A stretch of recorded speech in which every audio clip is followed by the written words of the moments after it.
We have another two wonderful guests with us here at the National Emergency Briefing in London on climate change and nature. If you could say who you are and where you're from. Yeah, my name is Etienne Stott. I'm here with Champions for Earth. I'm an Olympic gold medalist from London 2012. And I'm Kate Strong. I'm a world champion triathlete, multiple world record holder in cycling and also behavioural change. So you heard the briefing today by the scientists. Did you feel that it hit the target? I think it absolutely told the truth as I understood it. It's something that I think is now being aired on this stage at this level, but I think lots of people who are well informed perhaps already understood this stuff. But it was great to hear it being said clearly. We need to make change. This is an emergency, and the benefits of acting are going to be so good compared, at very least, to the drawbacks of inaction. For me, it was great to actually hear us being talked to by adults as we are adults, not hiding the facts, not giving us the softened down versions. We can do something if we're told the truth, and today was definitely a truth-telling moment. And the positive side was that we still have room for action. They all laid out the areas that we need to act upon. And actually, it's not that we just get one benefit. We got like 15, according to the health expert, I think it was, or maybe the food expert. I can't remember. I think it was the food expert. But, the multiple benefits we had from action. So it's not a negative story, right? It's a positive story. How do you tell that as an athlete?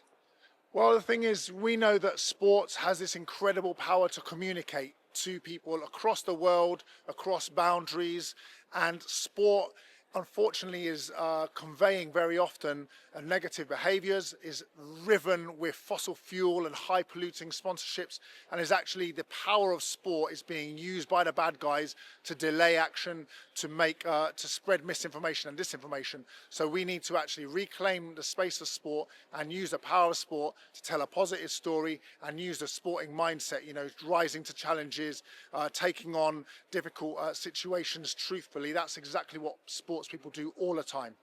So we now have very strong and very effective renewable energy in the world as well. Many companies in that. I mean, solar and wind is now cheaper than chips. And maybe we should see more sponsorship from the renewable energy companies, and sport should just get rid of the fossil fuel sponsorship. I'm 100% for that. Fossil fuel sponsorship in sport is a scourge. It's just like tobacco sponsorship. They are using sport. They're using small amounts of their money to have big impacts in sport and greenwashing, laundering their disgusting lies, essentially, using the beauty and power of sport. To me, that's totally unacceptable. And yes, we do need renewable energy. We need all the positive solutions to be communicated through sport. Obviously, bicycles are a brilliant form of renewable energy. But what happens when you go out on your bicycle and start talking to people about climate change? Do they just switch off? It is a curious subject because the philosophy around cyclists is N+1, where you always keep consuming, where we need to change that mindset as well. So I think people do switch off. It is overwhelming, or it's bigger out there, but we do need to change the narrative. And as we were saying, as athletes, we can do that with that marginal gain. Little and often, we can work it down and make those big differences that we need. It strikes me if that briefing is being turned into a film, and if it's packaged well, I think it could be a very interesting thing for people to watch, because instead of actually going, oh, I don't understand, I can't deal with this, it very much lays out the risks to the UK directly, not some other country, our country, and then it moves into the benefits that will come if we act on it. And I think this could be quite a useful tool.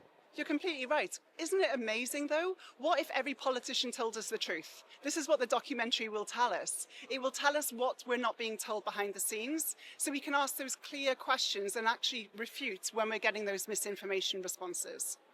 And should there be national emergency briefings on climate and nature on national television? And should other countries also think about doing this as well, so we're not just one country doing it? 100%. We can lead this. As we've said, Britain we've punched well above our weight. We can actually be a pioneer for positive change, and we should be definitely rolling it out across the nation as a climate emergency. Yeah, it's past time. All countries are going to be affected by this, and there are countries in the world that have greater power to lead, greater power to demonstrate what is necessary, and also to support other countries who are less able to get through their just transition towards a better future. And I think it's entirely possible that Britain could be a key player in this process. We have something for you. You may wish to wear it. We've got a campaign called Make Science Great Again. It's actually targeted at populist politicians in many countries now who think that somehow we can play fast and loose with climate science and other science too. And also they seem to think they own the colour red. So we decided that they don't own the colour red. We can all have the colour red. So let me just make a walk this way. We've been very badly prepared, but I'm coming to our super bag with, I hope that's recyclable plastic. If not, I shall have to do something with it. Thank you so much. Can you do that? Yeah. Okay, we'll probably edit this bit out of the interview and make it look a bit more seamless. We'll go a little seamless. Okay, I'll do it again. So we have a campaign called Make Science Great Again. We launched that after the arrival of Donald Trump for the second time, who seems to think he owns the colour red and he's playing fast and loose with the climate science. He's not the only one. We've got Nigel Farage in Britain. You've got something called the Alternative for Deutschland in Germany. There's many places where it's popping up. So we're doing this, and I want to give one to you for all the great work you're doing. So we give climate love to people who are doing good things on climate change and with the hats. So thank you very much indeed. Let's have a photo. Science great again.